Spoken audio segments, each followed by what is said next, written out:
Hey guys, আসসালামু আলাইকুম। কেমন আছেন সবাই? আশা করি ভালো আছেন। আমি আলহামদুলিল্লাহ ভালো আছি। তো সবাইকে শুভ সকাল।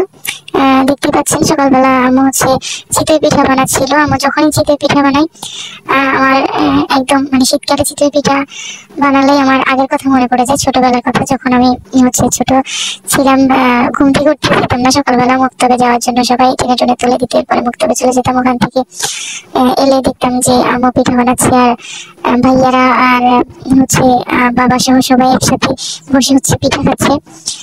আমি তাদের সাথে গিয়ে জয়েন করতাম। সবাই আম্মুকে চারপাশ থেকে ঘিরে বসতাম যে কে মানে কারাই কাকে গরম গরম পিঠা তুলে দেওয়া হবে। ঠিক ওই সময়টার কথা মনে পড়ে যায়, খুব মিস করি ওই সময়টাকে। আসলে ছোটবেলা অনেক সুন্দর ছিল। শীতকালে অনেক মজা করে সবাই মিলে বসে একসাথে পিঠা খেতাম। এখন সময়ের বদলতে যে যার মতো কাজে ব্যস্ত, চাকরির কারণে সবাই বাইরে, এখন শুধু আমি আর আম্মুই আছি।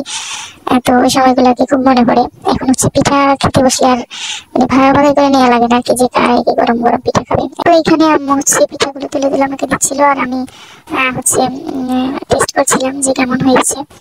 আমি আর আম্মু শুধু একাই, তো দুজনে বসে বসে খাচ্ছিলাম। শীতকালে শীত আসা পর্যন্ত এটাই প্রথম পিঠা খাওয়া, এর আগে আর পিঠা খাইনি। কারণ পুরোপুরি শীত না আসা পর্যন্ত পিঠা, চিতই পিঠা বলেন বা অন্য যে কোনো পিঠা, এগুলো খাওয়ার মানে কোনো মজাই পাওয়া যায় না শীত ছাড়া।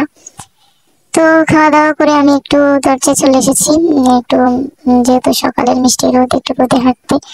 আর ধান কেমন বেরিয়েছে ওটা দেখতে। তো দেখতে পাচ্ছেন ধান খুব সুন্দর কুয়াশা পড়ে আছে ধানের উপরে। এটা আমাদের বাড়ির দরজার সামনে বিশাল ধান ক্ষেত। তো আমি একটু হাঁটতে বেরিয়ে গেছি। তো এই ছিল সকালবেলার অবস্থা। ভালো থাকবেন সবাই।